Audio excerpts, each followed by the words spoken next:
இந்த lottery agent கும்பல உள்ள சேர்க்காதீங்க. அதிமுக அந்த அம்மா ஒரு சசிகலா.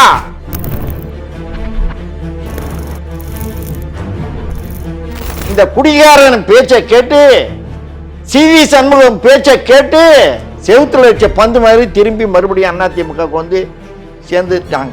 முதுகுல குத்த மாட்டானுங்க, இப்ப நெஞ்சில குத்துவானுங்க. ஜாகிரதை.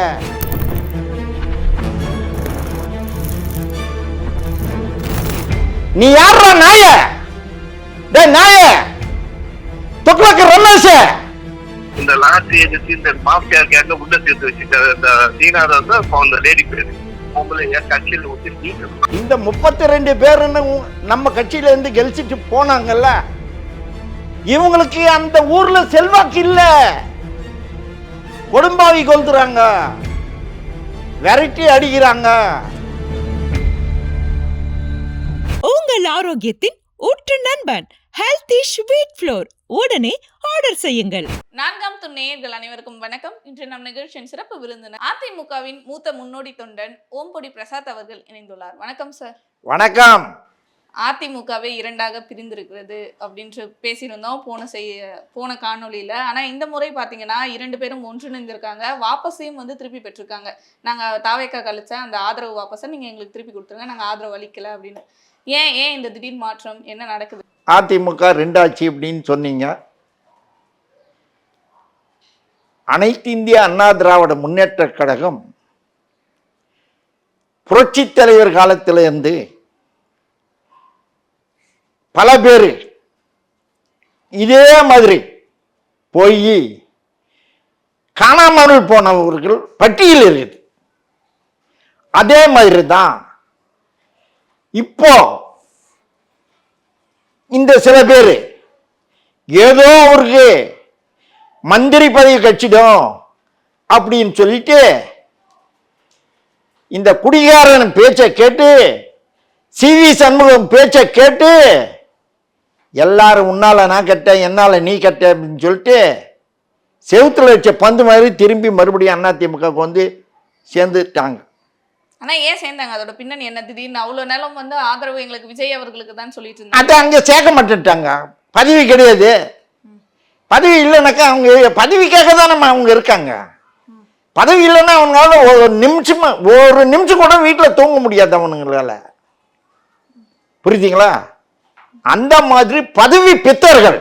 சரி, ஆனா இப்ப வந்து எடப்பாடி அவர்கள் கூட சேர்ந்துட்டாங்க. ஆனா அது சேர்ந்தது வந்து எடப்பாடி அவர்களுக்கு நல்லதுதான். ஏன்னா இப்ப போயிட்டு இப்ப வந்து சேர்ந்தவங்க எப்ப வேணா திருப்பி போக வாய்ப்பு இருக்குல்ல. அம்மா, இவங்க வந்து சந்தர்ப்பவாதிகள். இந்த சந்தர்ப்பவாதிகளை எடப்பாடியார் ஒரு கண்ணு இருக்கணும். மாவட்ட செயலாளர் பொறுப்புகளை அவங்க கிட்ட ஒப்படைக்க கூடாது. தலைமை கழக நிர்வாக பொறுப்புகளை அவங்க கிட்ட ஒப்படைக்க கூடாது. புரியுதுங்களா? 10ஓட 11 அத்தோட இது 1 இருக்கணும். இவங்களாலதான் வந்து சேர்ந்தவங்கள சேர்றவங்கள யாரையும் நாங்க வந்து எடப்பாடி யாரும் தொண்டர்களும் வேணான்னு சொல்லல. தொண்டனுடைய கட்டளை இவர்களுக்கு பதவிகள் கொடுக்காதீங்க. இவர்கள் தீய சக்திகள் என்று முத்திரை குத்தப்பட்டவர்கள். மக்களால், பொதுமக்களால் முத்திரை கொட்டப்பட்டவங்க. ஆனா இன்னொரு விஷயம் இங்க பார்க்கணும் இல்லையா சார்? சிவி சண்முகம் அவர்களை விஜய் அவர்களே நேர்ல போய் சந்திச்சாரு. அந்த கூட்டணி பேச்சுவார்த்தை என்னதும் நடைபெற்றது. நிறைய விஷயங்கள் வந்துருச்சு தகவல். ஆனா ஏன் பதவி கொடுக்கல? விஜய் அவர்களுக்கும் இந்த அணிக்கும் ஏதாச்சும் ஒரு முரண்பாடு ஏற்பட்டுச்சா? ஏன் இந்த பிரிவு திடீர்னு? விஜய்க்கு ஒரு பயம் வந்துச்சு. என்னன்னு கேட்டாக்கா, ஆனானப்பட்ட எடப்பாடியாரியே இவர் வந்து காலி பண்ணிட்டாரு. இவங்க இந்த 5 பேர் 6 பேர் 32 பேர் காலி பண்ணிட்டாங்களே, நம்மளை எம்மாத்திரம் காலி பண்றதுக்குன்னு அந்த காலுக்கு ஒரு பெரிய சிந்தனை வந்து இவங்களை ஓரம் கட்டிட்டார். ஆனா இந்த ஊடகத்தின் வாயிலாக எங்க பொதுச் செயலாளர் கிங் மேக்கர்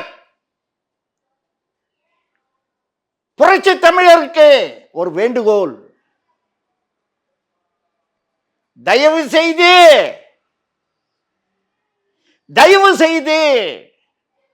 தயவு செய்து இந்த லாட்டரி ஏஜென்ட் கும்பலை உள்ள சேர்க்காதீங்க. உங்களுக்கு அதனால கெட்ட பேர் வந்துச்சு. நாங்க தான் தொண்டர்கள் தான் அதுக்கு பதில் சொல்லின்னு இருக்கிறோம். தொண்டர்கள் 1000 பேர் 1,00,000 பேர் எனக்கு போன் பண்ணி சொல்லின்னு இருக்காங்க, அந்த பொம்பளைய சேர்க்கவானா. அவ யாரு? அதிமுக யார்? அவன் தீய சக்தி.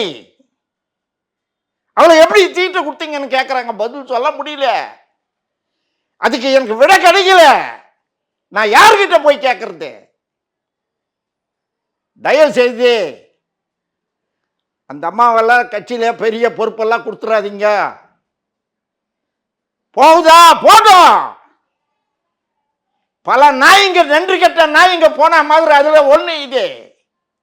சேர்க்காதீங்க, தயவு செய்து சேர்க்காதீங்க.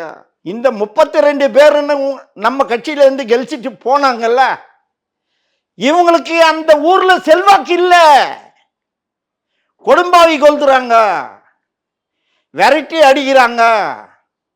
அயால மக்கள் ஆதரவு இழந்துட்டாங்க. தயவு செய்து எடப்பாடியார் பொதுச் செயலாளர் அவர்களே, தயவு செய்து பொறுமையா சிந்திச்சு தொண்டர்கள் சொன்ன மாதிரி இவங்களுக்கு சேர்த்துக்கிறது இருந்தா சேர்த்துக்குங்க, வானான்னு சொல்லல. ஆனா பொறுப்புகள் கொடுத்துடாதீங்க. முதுகுல குத்த மாட்டானுங்க, இப்ப நெஞ்சில குத்துவானுங்க. ஜாகிரதை ஜாகிரதை ஜாகிரதை. ஆனா இப்ப இன்னொரு கேள்வியும் எழுது சார். ஏன்னா இவ்வளவு பிரச்சனைகள் போயிட்டு இருக்கு அதிமுகல, உட்கட்சி பூசலே இவ்வளவு போயிட்டு இருக்க நிலையில அதிமுக தொண்டர்கள்லாம் வந்து ஒரு வெறுப்புல இருக்கிறதா ஒரு பல தகவல்கள் வருது. அதிமுக தொண்டர்கள் என்ன மனநிலையில இப்ப இருக்காங்க? உண்மைம்மா, நீங்களே ஒரு தொண்டர், பழைய எம்ஜிஆர் மன்றத்துக்காரன் ஒரு தொண்டை மயிலாப்பூர்ல இருந்து அவருடைய கருத்து காலையில எனக்கு ஃபோன் பண்ணாரு. இப்போ அவர்கிட்ட நான் ஃபோன் பண்றேன், நீங்களே கேளுங்க. அதாவது அதிமுக தொண்டர்கள் மனநிலை எப்படி இருக்கு அப்படின்றது அவர் வாயால சொல்லுவாரு, நீங்க கேளுங்க. நான் என்னுடைய செல்லுல கேட்கறேன், நீங்க கேளுங்க. Okay sir. சார் வணக்கம். நான் ஒரு எடப்பாடியோட தலைமை ரொம்ப விரும்பி ஏற்றுக்கிட்டோம். நாங்க தொண்டர்கள் அனைவரும் அவர் மேல மரியாதை மற்றும் எல்லாமே உண்டு. அதிக அதிமுக தலைமையை ஏற்று வழிநடத்தக்கூடிய அவர் தான். இதுல மாற்று கருத்து ஒன்றும் கிடையாது. இருப்பினும் இந்த லாட்டரி ஏஜென்சி, இந்த மாஃபியா கேங்க உள்ள சேர்த்து வச்சுக்கிற இந்த தீனாதாஸ் அந்த லேடி பேரு, அந்த ஆதவர்ஜினோட மாமியார், அவங்களுக்கும் கட்சிக்கு என்ன தொடர்பு? அவங்க யாரு கட்சியில?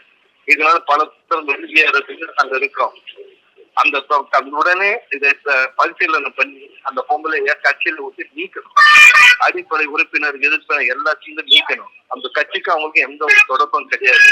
எடப்பாடி இது நடவடிக்கை எடுக்காம அவங்க மேல ரொம்ப மன வருத்தத்துல அதிமுக இருக்காங்க. எதுக்கு அரசியல் பண்றாருன்னு எனக்கு இன்னைக்கே புரியல. யாரு அவ டிவில பேசுறது, அவ டிவில அறிக்கை கொடுக்குறாரு. அவளுக்கும் கட்சிக்கு என்ன சம்பந்தம்? கட்சின்னு வச்சாச்சு. அதிமுக வரலாறு தெரியுமா அந்த அம்மாக்கு? அதிமுக வரலாறு தெரியுமா? என்ன இதுல பண்ணி எத்தோட எம்எல்ஏ சீட்டு கொடுத்ததும் தவறு. சரி, ஓஞ்சி போச்சு. எம்எல்ஏ கொடுத்தது நேற்று நீட்ட பார்த்தா நம்ம முதலமைச்சர் வாக்கு தெரிஞ்சுது, அங்க போகுது இங்க போகுது. இங்க வருதுன்னா என்ன அர்த்தம்? அது அந்த 2 கட்சியிலும் இருக்குமா ஒரு எம்எல்ஏ? நம்ம எம்எல்ஏவா இந்த சாதிச்சாவோட எம்எல்ஏவாவா? இதை பார்த்து பரிசீலனை பண்ணி உடனே நடவடிக்கை எடுக்கணும். இல்லைன்னா உண்மையான தொண்டை நானே வெளியேற மாதிரி இருக்கு. இதுதான் உண்மை. நான் இது எடப்பாடியார் பொதுச் செயலாளருடைய பார்வைக்கு கொண்டு போறேன் சார். வணக்கம். வணக்கம். வணக்கம். ஆனா இவர் பேசுறப்ப ஒரு வார்த்தை குறிப்பிட்டு சொன்னாரு, லீமா ரோஸ் அவர்களாலதான் இங்க இந்த பிரச்சனைகள் எல்லாமே நடக்குது, அவங்க வெளியேறணும் ஃபர்ஸ்ட். எதுக்கு ஆதவர்ஜன் அவர்களுடைய மாமியார் அதிமுகல அப்படின்ற கேள்வி எழுப்புறாரு. அப்ப லீமா ரோஸ் அவர்கள் இங்க என்ன பண்றாங்க? அப்ப அதிமுக கலைக்கிறதுக்கான வேலை தான் லீமா ரோஸ் அவர்கள் பண்றாங்க. கண்டிப்பா கண்டிப்பாம்மா. எங்களுக்கு பிடிக்கல. அனைத்து இந்திய அண்ணா திராவிட முன்னேற்ற கழக தொண்டை ஒரு தொண்டனும் கூட பிடிக்கல. ஏன் என்ன பண்ணாங்க அப்படி? அவர் சசிகலா, அதிமுக அந்த அம்மா ஒரு சசிகலா கூட இருந்து ஜெயலலிதாவை எப்படி சாவச்சுதோ இந்த கட்சியை அப்படியே கபகலம் பண்ணிடுவான். அதிமுகன்றான். யார் மூலியமா வந்ததுன்னு தெரியல. இந்த வேலுமணி தான் இட்டுன்னு வந்து சேர்த்ததாகவும் சிவி சண்முகமும் சேர்த்ததாக செய்திகள். இவ்வளோ யாரு கேட்டு சேர்த்தீங்கன்னு தெரியல எனக்கு. பணம் கொடுத்தா எல்லாரும் சேர்த்துருவீங்களா நீங்க? ஆனா அது எடப்பாடி அவர்கள் தானே சேர்த்தாரு, அப்ப அவருக்கு தெரியும். அது கூட அவர் செஞ்சு தப்பு தாம, நாங்க பதில் சொல்ல முடியாம இருக்கிறோம். எந்த தொண்டனும் பதில் சொல்ல முடியல. அந்த அம்மாவுக்கு அதிமுக சீட்டு, மருமகனுக்கு விஜய் கட்சியில நடிகர் கட்சியில சீட்டு மந்திரி, பையனுக்கு வந்து பாண்டிச்சேரியில எம்எல்ஏ. என்னடா இது? ஜெயலலிதா இருந்தா இந்த மாதிரி நடந்திருக்குமா? எம்ஜிஆர் இருந்தா நடந்திருக்குமா? ஏன்னா சமீபத்துல இப்ப 3 எம்எல்ஏக்கள் வந்து ராஜினாமா பண்ணிட்டு தாவைக்காக்கு போனாங்களே, அவங்களுமே பாத்தீங்கன்னா ஆதவர்ஜுனா அவர்கள் தலைமையில தான் தாவைக்கல இணைறாங்க. அதற்குமே காரணம் லீமா ரோஸ் அவர்கள் தான் வந்து அங்க போறதுக்கான அந்த செட்டில்மெண்ட் எல்லாம் பண்ணி விட்டதா ஒரு பல தகவல்கள் வந்து. இது எல்லாமே காரணம் வந்து அந்த பொம்பளை தான். மறைமுகமாக அதான் சொல்லிட்டேனே, வசந்த சேனைன்ட்டுன்னு. அதிமுகவில் இப்ப இருக்கிற வசந்த சேனை இந்த லாட்டரி பொம்பளை தான். தயவு செய்து தொண்டர்களுக்கு யாருக்கும் பிடிக்கல. ஆனா எடப்பாடி அவர்கள் ஏன் வெளியே இன்னும் வந்து அதை கண்டுபிடிச்சிட்டாரு? இப்ப எல்லாருமே சொல்றீங்க, நீங்களே சொல்றீங்க தொண்டர்கள், ஆனாலும் அதுக்கான நடவடிக்கை எதுவுமே எடுக்கலையே. எடுப்பாரு. ஏன்னா இது பெரிய கட்சி மாதிரி. இந்த கட்சியை எடுத்தேன் கவுத்தேன்னு செஞ்சிட முடியாது.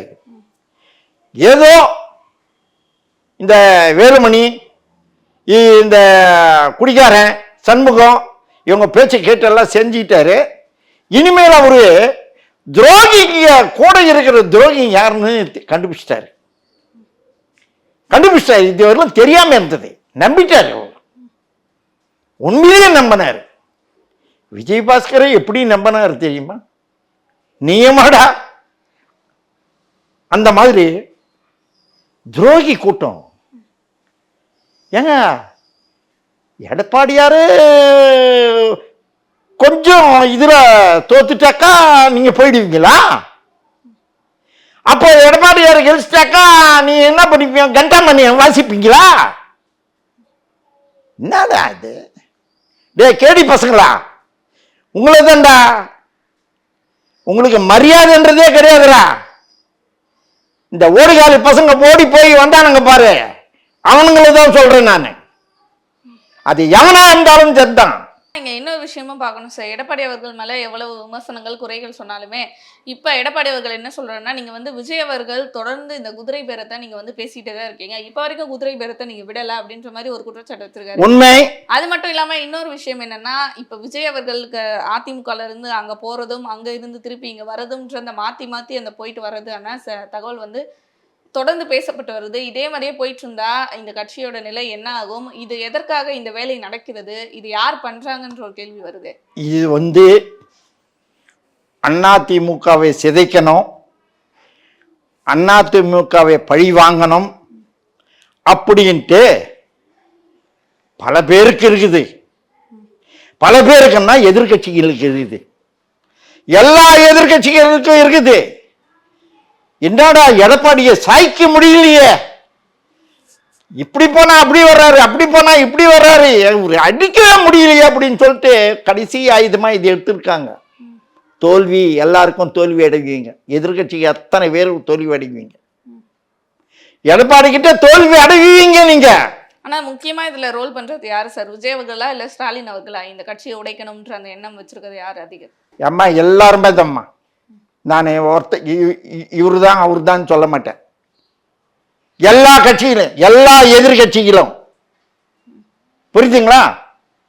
எல்லா எதிர்கட்சிகளும் எடப்பாடி மேல ஒரு பெரிய இது இருக்குது. ஏன்னா ஸ்டாலின் அவர்களே 3 நாளைக்கு முன்னாடி பேசும்போது சொல்லியிருப்பாரு, தாவேகா வந்து அதிமுக உடைக்கிறதுக்கான வேலையை வந்து இப்ப பண்ணிட்டு இருக்காங்க அப்படின்ற ஒரு கருத்தை முன் வச்சிருப்பாரு. புள்ளைய கிள்ளி விட்டு தொட்டில் ஆட்டுற கதை மாதிரி, புள்ளைய கிள்ளி விட்டுட்டு தொட்டில் ஆட்டுற கதை. நமக்கு என்ன தெரியாத அரசியல்? அரசியல் அனுபவம் இல்லையா? அப்ப ஸ்டாலின் அவர்கள் சொல்லி தான் விஜய் அவர்கள் பண்றாங்க. கண்டிப்பா இதுக்கு உள்குத்து எல்லாம் இருக்குது. அதிமுக செதுக்கினோம். அதிமுக எப்படியாவது யாரையாவது வச்சு கலகம் பண்ணிடலான்னு பாக்குறாங்க. இப்போ ஒரே ஒரு கலகம் யாரான்னு கேட்டாக்கா இந்த லாட்டரி கும்பல் தான்.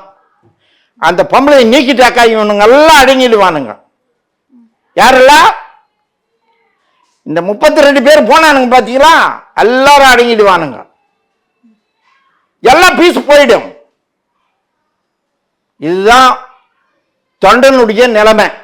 இப்ப எடப்பாடி அவர்களுக்கு ஆதரவுன்றது கம்மியா இருக்கு அப்படின்ற செய்திகள் வந்து பேசப்பட்டு வந்துச்சு 2 அணிகளாக இருக்கும்போது. இப்ப இவங்க ஒண்ணு சேர்ந்துட்டாங்க. இப்ப தாவேக்காக்கு பலம் குறைஞ்ச மாதிரி எல்லாம் இருக்கு. வாபஸ் வர வாங்கிட்டாங்க அவங்க கொடுத்த ஆமா, ஆதரவு. தாவேக்கான்றது கட்சியே கிடையாதும்மா. நீங்க வேற. இப்போ எந்த ஜனங்க ஓட்டு போட்டாங்களோ அந்த ஜனங்கள் குமரின்னு இருக்காங்க, குமர்றாங்க எல்லாருமே. நம்ம போட்டு தப்பு பண்ணிட்டுமேன்னு வெம்பி சாவுறாங்க. ஊடகங்கள்ல வருதே, செய்திகள் வருதே, வராது போனா பரவாயில்ல. ஆனா இதுல ஒரு 2 பேர் இருக்காங்க. நான் குறிப்பா இந்த 2 பேரை பத்தி நான் சொல்லியே ஆகணும். காலில் செருப்பு இல்லாதப்போ இவங்களுடைய நிலைமை, இந்த 2 பேருடைய நிலைமை எனக்கு தெரியும். ஒண்ணு, அதிமுக இருந்துகிட்டே பச்சை குத்திக்கிட்டு ஒரு கைக்கூலியா வேலை செய்யறான் பத்திரிக்காரன் என்ற போர்வையில துரை கருணா என்கின்றவன் எடப்பாடியார ஊடகங்கள்ல இழிவுபடுத்தி பேசுறது பல ஊடகங்கள், தினத்தந்தி உட்பட நான் சொல்றேன், அவனை என்கரேஜ் பண்ணின்னு இருக்காங்க. புரியுதுங்களா? அவனை என்கரேஜ் பண்ணி அவன் பேசும் போப்பெல்லாம் நீங்க கவனிங்க, எடப்பாடியார் மேலேயே குறை சொல்லின்னு இருப்பான் பச்சை குத்துனவன். காரணம் யாரு? அவன் யார்கிட்ட கை விட்டு டெய்லி பெற்றுக்கின்னு இருக்கான்றது எனக்கு தனியா சொல்றேன். நான் அவனை உருவாக்குறது யாருன்றது எனக்கு தெரியும், நான் தனியா சொல்றேன். இப்ப யாருக்கு அந்த துரோகின்றது அந்த துரோகிக்கே தெரியும். இன்னொருத்தர் யாரு? இன்னொருத்தன் இந்த துக்களக்கில் இருக்கான் ரமேஷன் சொல்லிட்டு, அவனுக்கு கீஞ்சு போன ஷர்ட்டு, காலில் செருப்பு இல்லாம சுத்தின்னு இருப்பான் அங்க இங்க இங்க இங்க எங்கன்ட்டு. ஐயரு பையனாச்சே அப்படின்னு சொல்லிட்டு வந்து சேர்த்து விட்டு எடுபடி வேலைக்கு செஞ்சு அப்படியே அவன் பத்திரிகையாளர் ஆகிட்டான். அவன் என்னடான்னாக்கா அதிமுகக்கும் துரோகி எடப்பாடிய. நீ யாரா நாய? நாய துக்ளக்கு ரமேஷ, இன்னொரு தடவை எடப்பாடியார நீ எங்கேயாவது விமர்சனம் பண்ணதை நான் பார்த்துட்டேன், உன்னை சும்மா இருக்க மாட்டேன். நான் சொல்லி வைக்கிறேன். நீ யாருடைய தூண்டுதல்ல நீ பண்றன்றது எனக்கு தெரியும். நீங்க 2 பேருமே யாருடைய தூண்டுதல்ல பண்றீங்கன்றது எனக்கு தெரியும். உங்க 2 பேரையும் இந்த தினத்தந்தி கூப்பிடுவான், அந்த தந்திகாரன் கூப்பிடுவான். நீங்க பள்ளிச்சின்னு சொல்லுவீங்க, எடப்பாடி பத்தி குறை சொல்லிக்கிட்டு இருப்பீங்க. நல்லா இல்ல, 2 பேருக்கும் சொல்லி வைக்கிறேன், நல்லா இல்ல, ஜாகிரதை. அவ்வளவுதான் நான் சொல்ல முடியும். நான் அடிக்க மாட்டேன் உன்னை. கடவுள் இருக்கார், தண்டனை கடவுள் தான் கொடுப்பாரு, உங்களுக்கு சரியான தண்டனை கொடுப்பாரு. சரி, அதிமுகவோட நிலைப்பாடு அடுத்து எப்படி இருக்க போகுது சார்? இப்போ வந்து ஒன்றிணைந்துட்டாங்க, மீண்டும் ஏதாச்சும் ஒரு பிரச்சனை வர வாய்ப்பு இருக்கா? இல்ல அவங்க ஒன்றிணைந்து இனிமேல் அதிமுகவை புதுப்பிக்கிறதுக்கான வழியை பார்ப்பாங்களா? என்ன நடக்கும்? அம்மா, இன்னைக்கு மீண்டும் எலெக்ஷன் வந்ததுன்னா, இப்போ எலெக்ஷன் வச்சா, இப்போ விஜய் ராஜினாமா, நடிகர் ராஜினாமா பண்ணான் திருச்சி, அது ஒரு காலியாக இருக்குது. இது ஒரு 3 பேர் காலி பண்ணாங்க, அது மொத்தம் 4 தொகுதி நமக்கு காலியாக இருக்குது. அந்த தொகுதியில் பார்க்கலாம். அந்த தொகுதியில் பார்த்தலாம். இனிமேல் என்ன விஜய் கெலிக்கிறாரா யார் கெலிக்கிறாங்கன்றது பார்த்தலாம். பார்க்க மாட்டோம். ஜனங்க இருக்காங்கல்ல, இதே ஜனங்க தானே ஓட்டு தெரியாதனமா ஓட்டு போட்டு இன்னைக்கு வெளியில சொல்ல முடியாம குமரின்னு இருக்கீங்க. நாளைக்கு போடுங்க. கண்டிப்பா சார், தொடர்ந்து பேசுவோம் சார் பல நிகழ்வுகளை பற்றி. வணக்கம்.